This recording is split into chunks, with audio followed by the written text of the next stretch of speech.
നമ്മൾ ജീവിക്കുന്നത് 21-ാം നൂറ്റാണ്ടിൽ നിന്ന് അഭിമാനത്തോടെ പറയുമ്പോഴും ചുറ്റും നടക്കുന്ന വാർത്തകൾ കാണുമ്പോൾ ഭയവും ലജ്ജയും തോന്നുന്ന ഒരു അവസ്ഥയിലാണ് ഇന്ന് നമ്മളുള്ളത്.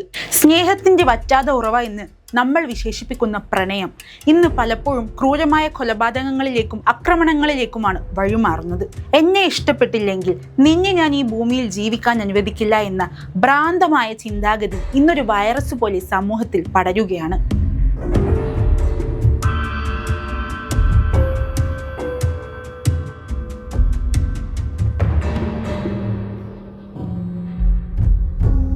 കഴിഞ്ഞ ദിവസം തെലങ്കാനയിലെ ജാഡ്ജറിലെ നമ്മെ നടുക്കിക്കൊണ്ടൊരു പെൺകുട്ടിയുടെ ജീവൻ കൂടി തെരുവിൽ പൊലിഞ്ഞിരിക്കുകയാണ്.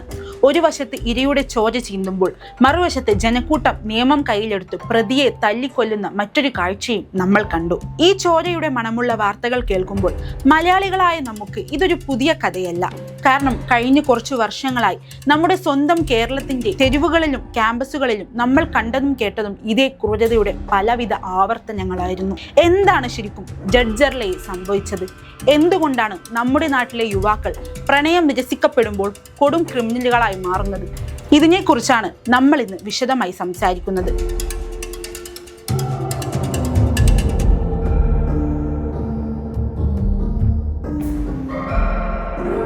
തെലങ്കാനയിലെ മഹബൂബ് നഗർ ജില്ലയിലുള്ള ജാഡ്ജർല ടൗണിൽ കഴിഞ്ഞ ദിവസമാണ് ദാരുണ സംഭവം നടക്കുന്നത്. ഒരു സ്വകാര്യ സ്കൂൾ റിസപ്ഷനിസ്റ്റായി ജോലി ചെയ്തിരുന്ന വൈഷ്ണവി എന്ന 21 വയസ്സുകാരി തന്റെ ജോലി കഴിഞ്ഞ് പതിവ് പോലെ ബസ്സിറങ്ങി വീട്ടിലേക്ക് നടന്നു പോവുകയായിരുന്നു. വഴിയിൽ കാത്തുനിന്നത് അവളുടെ കാലനായിരുന്നു.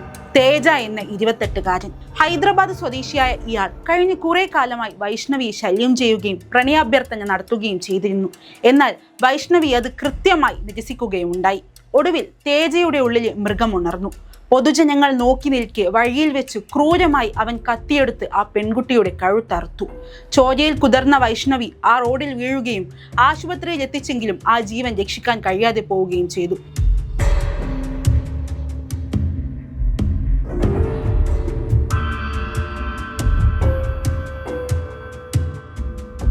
എന്നാൽ കഥ അവിടെ തീർന്നില്ല.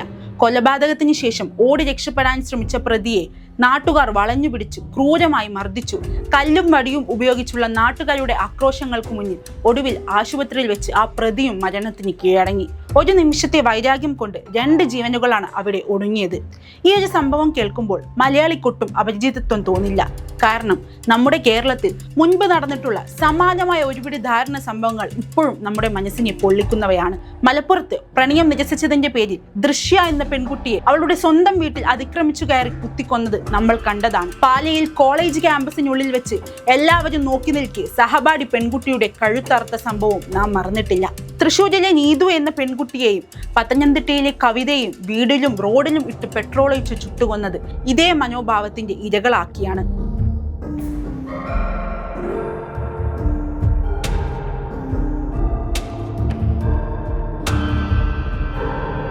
ഇതിനെയൊന്നും ഒരിക്കലും പ്രണയം എന്ന് വിളിക്കാൻ കഴിയില്ല. ഇതിൽ സ്നേഹമില്ല.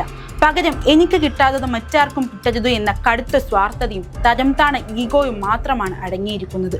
ഒരു പെൺകുട്ടി വേണ്ട എന്ന് പറഞ്ഞാൽ അത് ഉൾക്കൊള്ളാൻ കഴിയാത്തതാണ് ഇത്തരം ക്രിമിനലുകളുടെ പ്രധാന പ്രശ്നം. സിനിമകളും സോഷ്യൽ മീഡിയയും പലപ്പോഴും പെൺകുട്ടികളുടെ സമ്മതമില്ലാതെ പുറകെ നടക്കുന്നത് വലിയ ഹീറോയിസമായി കണക്കാക്കുന്നു. ഇത്തരം തരംതാണ ചിന്തകളെ യുവാക്കളുടെ തലയിൽ വളർത്താൻ ഇത് കാരണമാക്കുന്നുണ്ട്. ഈ കേസുകളിലെല്ലാം പ്രതികൾ ഉപയോഗിച്ച ആയുധങ്ങളും അവരുടെ അക്രമ സ്വഭാവവും ഏതാണ്ട് ഒരേ രീതിയിലായിരുന്നു.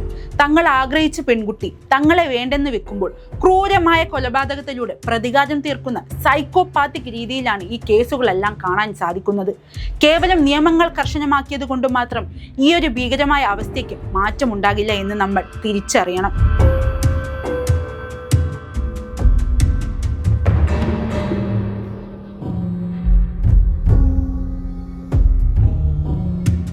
കേരളത്തിൽ ദൃശ്യവും നീതുവും കവിതയും ക്രൂരമായി കൊല ചെയ്യപ്പെട്ടിട്ടും ആ പ്രതികളെല്ലാം ഇന്ന് ജയിലിന്റെ ഇരുമ്പഴിക്കുള്ളിൽ കിടക്കുകയാണെന്നറിഞ്ഞിട്ടും ഈ ക്രിമിനൽ മൈൻഡ് സെറ്റിന് യാതൊരു മാറ്റവും വരുന്നില്ല എന്ന് തന്നെയാണ് ഏറ്റവും ഭയപ്പെടുത്തുന്ന യാഥാർത്ഥ്യം.